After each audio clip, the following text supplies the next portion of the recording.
Welcome everybody. Brian Devine here for the NRC Helpful Moment. Richard couldn't be here today, but I wanted to make sure that we got this great information out to you, and I'm sure we'll see him tomorrow, and he wanted to make sure that you knew that he was thinking about you today for the NRC Helpful Moment. What we're going to talk about today is very, very straightforward. It is Google My Business. There have been a tremendous amount of changes just since Friday of last week.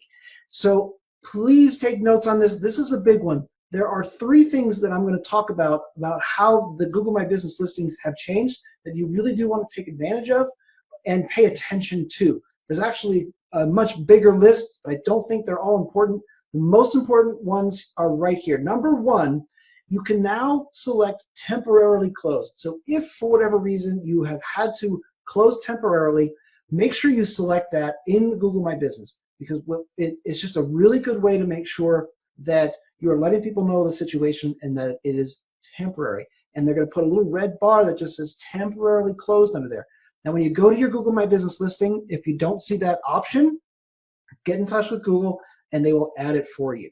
So that is extremely important. The other reason it's important is because you need to make sure that yours does not say temporarily closed if you are open.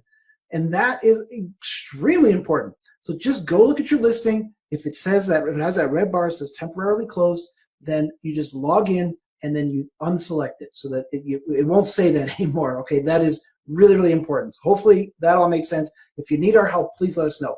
Number two, that is that you can now add delivery or takeout available to the name of your listing in Google My Business. So that means that you can now have your restaurant name, put a pipe or a dash and say delivery available or takeout available. Now, normally that is like a big no-no. We used to do that 10 years ago, but you really don't do that anymore. Well, Google is kind of loosening things up and saying, hey, go ahead and do that.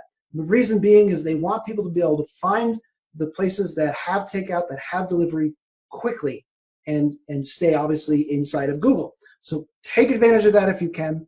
And finally, this one is the big one, is that Google is not showing new reviews. That means that if I were to give you a review on Google, everything would look fine. It would seem like everything worked, but that review would not show up anywhere. So we don't know what's going to happen after this is all over, if those reviews will then just show up or if they're just gone. So for right now, we're recommending don't ask for reviews on Google. However, take advantage of this time to get reviews everywhere else. There are hundreds of places to get reviews, but there are some that are very important. So obviously Yelp, you want ask for reviews on Yelp. Facebook is still valuable for getting reviews. Insider pages, super pages. There are all kinds of places. And the advantage right now is that if you can get a good number of reviews on these other sites, then you are no longer at risk of somebody putting out a negative review and then that being the only review on that site. So take advantage of the time when Google is not showing the new ones and start looking at getting reviews on those other places. If you need help with any of this, please reach out, give us a call, shoot us an email, let us know how we can support you, and we're just here to help, okay? That's it for today, and we look forward to seeing you tomorrow for the NRC Helpful Moment. That's it for me. Bye for now.